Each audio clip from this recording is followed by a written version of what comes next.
Welcome back from the break. As promise हमारे साथ हैं डर्मेटोलॉजिस्ट डॉक्टर काशिफ मलिक और हम अब बात करेंगे how to take care of your skin and he is going to tell us what exactly effects our skin in a positive way and in a negative way. अस्सलाम वालेकुम, thank you so much for being here with us. आप कैसी हैं? अल्हम्दुलिल्लाह बिल्कुल ठीक। I hope you are well. Yeah I am fine, thank you. तो first question I wanted to ask you, अक्सर खवातीन हमें हमारे शो देखती हैं और they watch these kind of shows because they want to know कि आप अपनी स्किन की कैसे ख्याल कर सकते हैं, how you can make it glow. और इन्हें अक्सर ये पता नहीं होता कि मौसम के हिसाब से आपकी स्किन की रंगत भी चेंज होती है, उनकी क्वालिटीज भी चेंज होती हैं।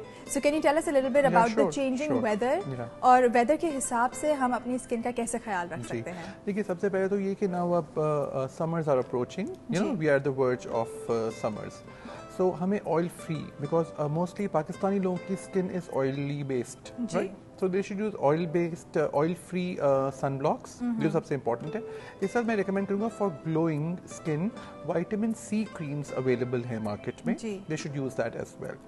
ब्लीचिंग एजेंट का जहाँ से ताल्लुक है वो इवनिंग में करें, ब्लीच करें, और अगर उस टाइम पे करें जब सनलाइट ना हो। राइट, तो ये आपने ब्लीच क्रीम का आपने मेंशन किया, this is one of our talking points on the show कि अक्सर लोग कहते हैं कि क्रीम ब्लीच आपकी स्किन के लिए अच्छी नहीं होती है, लेकिन अभी हम बात कर रहे थे और आपने मेंशन किया कि कुछ इंग्रेडिएंट्स होते हैं ब्लीच क्रीम में जो आपकी स्किन को नेगेटिवली इफेक्ट नहीं करते हैं and they can actually make it better to some extent. Of course, देखिए इसमें हाइड्रोक्विनोन होता है और ग्लाइकोलिक एसिड होता है ब्लीचिंग एजेंट्स में, जो कि आपकी स्किन को लाइटन अप करता है, मेलानिन पिगमेंटेशन को रिड्यूस करता है एंड विजिबली इंप्रूव करता है। तो एक्ने को भी कम करता है? नहीं, it has no work on acne. Acne is a totally different thing. Acne तो आपका एक इन्फ्लेमेशन है of your pilosebaceous duct, so that's totally different thing. हम तो कॉम्प्लेक्शन की बात कर रहे हैं, तो उसके अंदर हमें ओवरऑल हमें स्किन की जो कंपोजिशन है या स्किन का जो जनरल वेलबींग है उसको इम्प्रूव करना है। Of course diet matters a lot and सबसे इम्पोर्टेंटली ये है कि आप सही प्रोडक्ट्स यूज करें एट द राइट टाइम।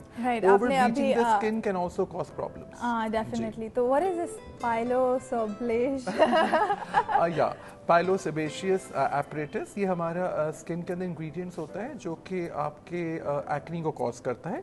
अगर उसमें ऑयली स्किन ज़्यादा हो जाती है तो वो एक्ने कॉज करता है, specially in teenagers and young adults. Right, तो ये how can we prevent acne, क्योंकि acne is a major problem, specially मतलब कि यहाँ पे पाकिस्तान में रह के आप कह रहे थे कि हमारी स्किन ऑयल बेस्ड है, एक्ने ज़्यादा होती है। और हमें थोड़ा सा ये भी बात करना है कि इट्स नॉट ओनली द खवातीन, मतलब कि सिर्फ औरतें नहीं है जिनको ये प्रॉब्लम्स होती है, अक्सर lot of men have acne problems और वो बात करने में थोड़ा सा आई थिंक शर्माते हैं। आपको इंटरेस्टिंगली सुन के अजीब सा लगेगा कि मेन को एक्ने ज्यादा होती है, right, but men are not very conscious.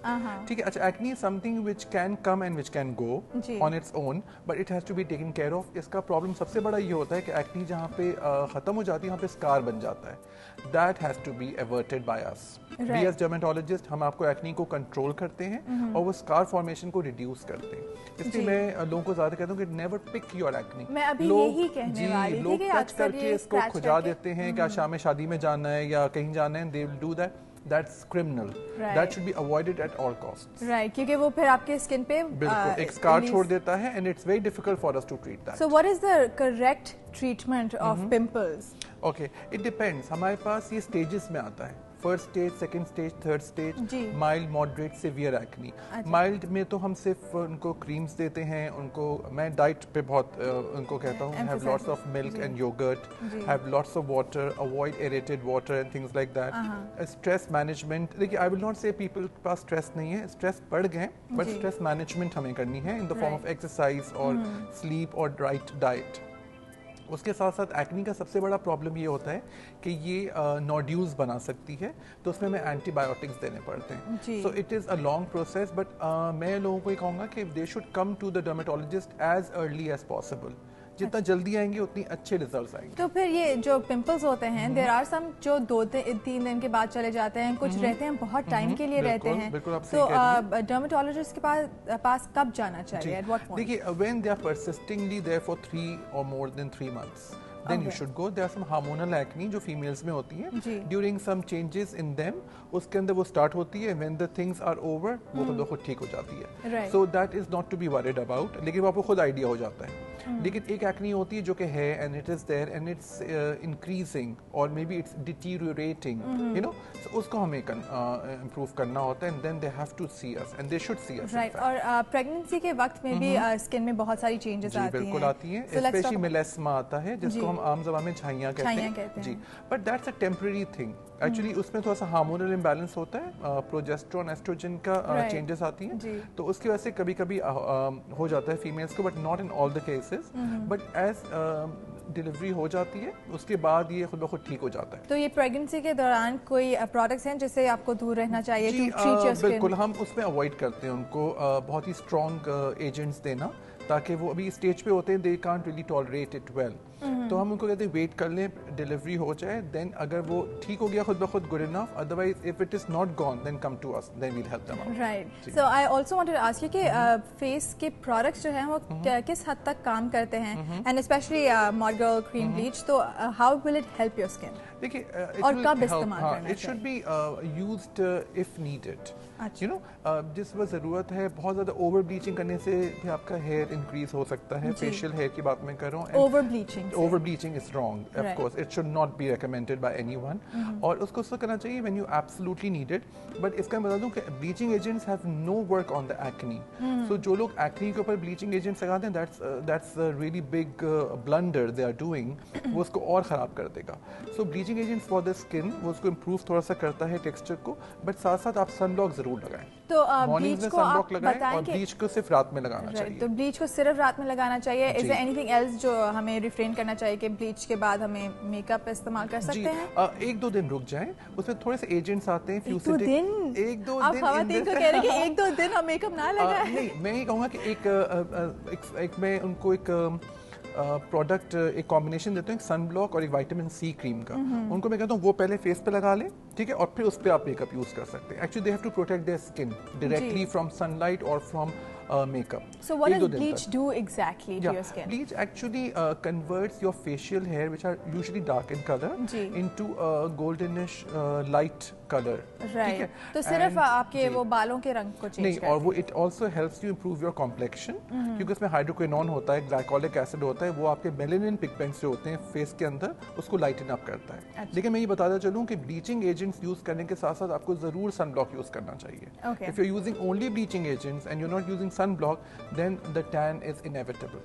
Right. So you should use a bleaching agent along with you should use sunblock along with the bleaching agent. Because then you're exposing chemicals. You're exposing skin to chemicals. Expose करें तो आपकी skin थोड़ी sensitive हो जाती है when you wear a bleach.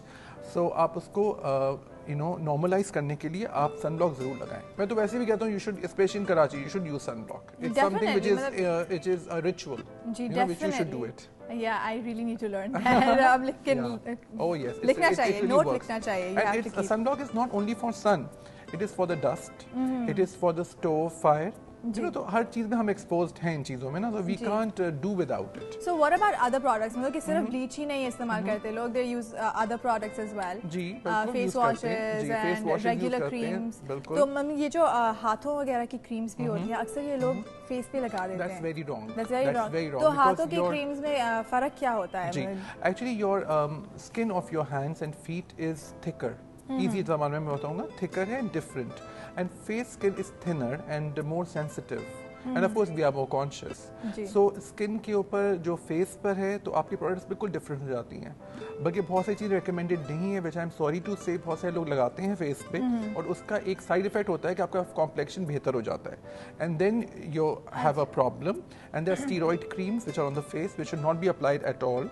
उसमें होता है कि वक्ती तौर पे आपको लगता है you are becoming fairer and आपकी एक्ने भी कम होगी, but it is a kind of a reaction of that cream. जैसे आप वो छोड़ते हैं you become darker and you have more acne. ये ऐसा ही इफेक्ट आई थिंक सोप इस्तेमाल करने से भी होता है फेस पे। कुछ ऐसे सोप्स होते हैं, बिल्कुल आप सही कह रही हैं, जैसे अगर किसी की ऑयली स्किन है और अगर वो ऑयली सोप यूज कर ले जो ऑयल इसका इंक्रीज करेगा, that will make it worst. किसी की ड्राई स्किन है और वो ड्राई सोप यूज कर ले जो ड्राइंग एजेंट है, तो it will make it worst. So आपको ये जरूर देखना है आपकी स्किन टाइप क्या है, एंड वी एज डर्मेटोलॉजिस्ट हम ही बता सकते हैं कि which will be best product. So should we use a soap on our skin? मतलब कि जब हम फेस वॉश करते हैं, so should we use a face wash या soap use? I think both have equal efficacy, whatever suits you. तो soap आपकी skin को ज्यादा ड्राई नहीं कर लेती? देता है? No we have lots of soaps which है विटामिन ई एलोवेरा के साथ आ रहे हैं। बल्कि अब तो बहुत सारे ऑयली बेस्ड सोप्स आ रहे हैं, फिर कुछ लोगों की स्किन नेचुरली भी ड्राई होती है, फिर if you are in the AC all the time you know it makes your skin dry, so you have to use an oil based soap. So I think soaps and face washes have nearly the same efficacy, depends how you are taking it, but should be recommended by the right person for the right person. तो ये कौन से ingredients हमें देखने चाहिए कि ये हो सोप में? क्योंकि फेस वॉश तो अक्सर लोग ऐसे ही ले लेते हैं, कहते हैं कि ठीक है ये तो फेस के लिए ही बनाया है। देखिए फेस वॉशेस और सोप्स के अंदर आपको सबसे इम्पोर्टेंट ये देखना चाहिए कि उसमें आपको क्या चाहिए। You want glow on your skin, फिर you have to decide what you want. If your face is dry, आप उसको थोड़ा सा ऑयली करना चाहते हैं, तो आप ऑयल बेस्ड सोप लेंगे, या आप ऑयल बेस्ड सोप का अपने डॉक्टर को बताएंगे कि हमें अपनी स्किन थोड़ी सी ऑयली करनी है, इट्स वेरी ड्राई, तो वो आपको ऑयल बेस्ड सोप देगा। आपकी स्किन बहुत ऑयली है, विच आई प्रेज्यूम बहुत लोगों को ये प्रॉब्लम आएगी। June, July, August, September is very hot months in Karachi, so उनको oil free soaps, drying agents use करने चाहिए। कुछ है जिनकी स्किन बिल्कुल सही है, ना ड्राई है ना ऑयली है, they want glow, they want to look better, they want to have that you know striking look, and they don't have that look on their face which is very you know charming. So unko aloe vera ke sath ya vitamin E के साथ soaps जरूर use, जिसमें vitamin E हो, aloe vera हो और अच्छे ingredients हो, that will make them better. Modgirl cream bleach में भी aloe vera का इस्तेमाल होता है। It's a very important herb. It really works wonders. बहुत अच्छा work करता है। क्या वैसे aloe vera आप घर पे भी grow कर सकते हैं? बिल्कुल, it's a plant which you can apply. बल्कि कुछ पेशेंट्स हमारे आते हैं जो डायरेक्टली उसको अप्लाई करते हैं फ्रॉम द प्लांट, बस उसको काट के आप स्किन पे रब कर लें। It's very nice even for the face, even for the body. लेकिन वही वाली बात है कि आपको आना चाहिए और it should be applied by the right person for the right cause. You know अगर किसी की स्किन बहुत ऑयली है, उस पर एलोवेरा लगा रहे हैं, तो वो शायद इतना वर्क नहीं करेगा। तो इट डिपेंड्स कि आपको किस लिए लगाना है। आइडियली ये कि जो मिक्सचर्स आते हैं इन क्रीम्स और अदर थिंग्स, उसमें बहुत हेल्प आउट करते हैं। तो अब तक तो हम फेस के बारे में बात कर रहे थे, but we have to look at the beauty of the hands and the feet, not only that with the rest of the body. और अक्सर लोग के लेट्स से के लोग जो बाहर काम करते हैं उनको वो टैन डिफरेंस आ जाता है, क्योंकि बस स्लीव्स जहाँ तक होती हैं तब तक आपकी स्किन फेयर होती है एंड देन इट्स टैन, और आपके पाँव भी अक्सर टैन होते हैं। So how do you keep your hands and feet beautiful? देखिए सनब्लॉक में जो लोगों को कहता हूँ फेस पे लगाएं, उससे कहता हूँ अपने एक्सपोज्ड हैंड्स और फीट पे भी लगाएं at the same time. Make it a habit because they are also exposed but they are neglected places. अब देखो बहुत लोगों की फेस फेयर होते हैं, हाथ और पैर बहुत टैंड और डार्क होते हैं, which is because they are not using the right products. उनको सनब्लॉक फेस की जो लगा रहे हैं उनको हाथ और पैर पे भी लगा सकते हैं। वैसे कुछ ब्लीचिंग एजेंट्स आए हैं हाथ और पैर के लिए जो कि बहुत स्ट्रॉन्ग होते हैं, ठीक है, वो फेस पे रिएक्शन कॉज कर देते हैं। मैं तो अवॉइड करता हूँ फेस पे देना, फिर मैं बॉडी पे हाथ पे जरूर लगवाता हूँ और इससे बहुत अच्छे रिजल्ट्स आते हैं। Right, so we can use bleach, आप हाथों और पाँव पे भी यूज कर सकते हैं, लेकिन उनकी एफिकेसी ज्यादा है, they are stronger because your hand and feet skin is thicker, so we need stronger products to get results. Face का ये कि थोड़ी सी चूंकि थिनर है एंड इट्स मोर सेंसिटिव, तो हमें बहुत केयरफुल होकर देना पड़ता है। हमें एक न्यूट्रलाइजर साथ में देना होता है कि कोई रिएक्शन ना आए, उनको कोई प्रॉब्लम ना हो। फ्यूसिलिक एसिड एक इंग्रेडिएंट है जो मैं साथ साथ भी देता हूँ ताकि उससे कोई अगर इन्फेक्शन होने का खतरा ना हो। तो हमें ये देखना चाहिए, देखिए फेस का हमें ये होता है कि वी शुड सी कि आपको अगर बहुत ज़्यादा फायदा नहीं हो रहा तो नुकसान किसी सूरत से ना हो। That is what is the main concern. It should improve, it may take some while, लेकिन ये कि खराब ना हो। Because face is a very, sensitive part of sensitive, and it's the only thing that stands out. Exactly, and people are very conscious nowadays, and they make you very conscious as well. It's good vice versa. So ये आजकल awareness बहुत बढ़ गई है, which is good also कि लोगों को, but ये कि लोगों को सही चीज़ बतानी चाहिए कि उनको क्या चीज़ यूज़ करनी चाहिए फेस के लिए और क्या चीज़ नहीं यूज़ करनी। They can't use every cream on the face, and they should not. Definitely. Thank you so much. You're most welcome. तो अब वक्त हुआ है एक छोटी सी ब्रेक का। ब्रेक के बाद हम आपकी मुलाकात कराएंगे हमारे ब्यूटी एक्सपर्ट के साथ। So stay tuned, don't go anywhere, we have a lot more to talk about.